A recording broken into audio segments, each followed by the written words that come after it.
Yes, I can. Welcome back to Meyer Sports of All Sorts. We're a week into full squad workouts, and already there are new questions about the 2015 Cincinnati Reds.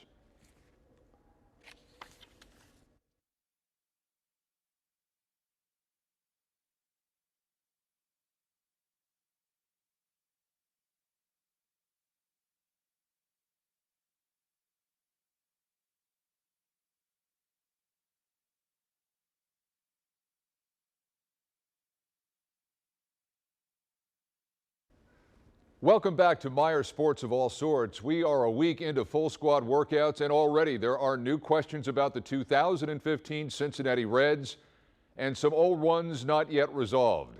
Our John Popovich has spent the last week in Goodyear looking for answers to some of those questions, and he checks in tonight from the Reds Spring Training Complex in Goodyear, Arizona. It's a welcome sight and a welcome sound. Reds leaving the clubhouse, spikes clicking and clacking their way out onto the field. It's rarely a sprint. Baseball isn't a hurried game, and baseball players aren't a hurried bunch. The game reawoke for a full Reds squad Tuesday in Goodyear, starting with a stretch, continuing with a toss, picking up the pace as the day unfolded. But before they ever left the clubhouse, I asked manager Brian Price what his message would be, his level of expectation for this bunch.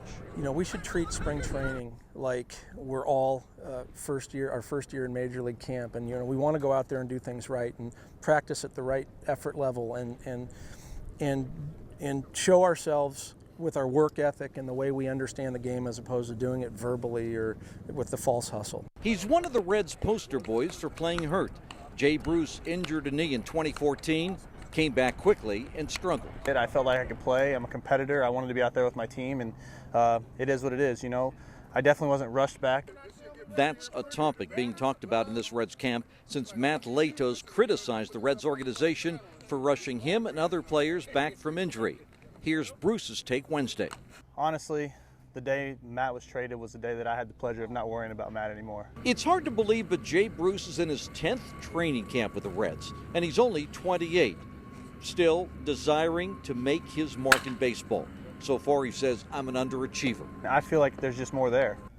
More consistency, just a better player all around. I think that, getting the most out of every single facet of my game, hasn't been to where I want it to be. And I would assume that everyone chasing greatness feels the same way. It's a statement you won't hear from many players, but Bruce has never been one to make excuses, never been one to blame an injury.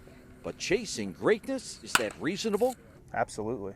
It was nearing the end of practice Thursday, everybody pretty much going through their motions, but out at second base, Brandon Phillips was turning routine ground balls into magic. I'd like to do all my routine work first, and then once I feel comfortable, I believe in my hands and I'm warmed up, then that's when I start bringing the swag out and I start going behind my back, start being Chris Paul with the baseball. Oh, would that be nice? Brandon Phillips' story seems like a broken record in this Reds camp. Coming off a bad season, coming back from an injury, trying to show people what he's all about. And if you know Brandon, you know he's all about making the simple play extraordinary. I feel like I'm an entertainer more than I am a baseball player. I mean, I do this for the fans. I just do this to just have fun and enjoy the game while I can. It makes long, hot days in camp much more entertaining. John Popovich, 9 on your side in Goodyear, Arizona. And then, of course, there's Joey VOTTO. He is yet to say that he's 100% over that injury that cut his 2014 season short. It's not unusual. VOTTO is not one to share a lot of things with the media. But he admitted this week what he went through last season. Missing 100 games was frustrating to a lot of people. Very frustrating.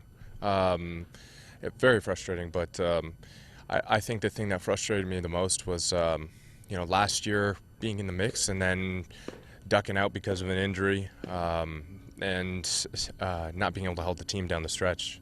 And I know that it was frustrating for the organization, and it was frustrating for me. Most importantly, it was frustrating for fans in Cincinnati. So, bottom line on the Reds so far in this camp, not any better than what they were going into it. And with Homer Bailey saying he doesn't think he'll be ready by opening day, things are actually worse. 60% of the Reds' starting rotation is now in flux. Brian Price and his staff have just 5 weeks to find 3 starting pitchers. That's not a lot of time, particularly for an organization that hasn't developed a lot of major league talent lately. Straight ahead on this edition of Myers Sports of All Sorts. Oh, no, he didn't. Oh, just wait. Oh, yes, he did.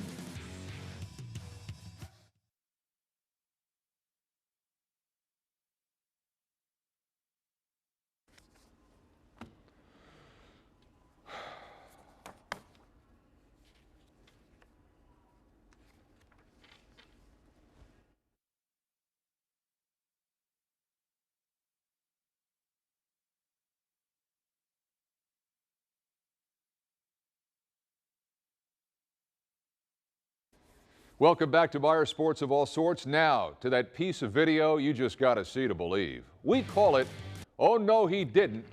Just hang on a moment. The sport is disc golf, and at the Memorial Tournament in the final round at Scottsdale, Arizona this week, Nate Doss does this, teeing off on the first hole. Clears the pond for a hole-in-one.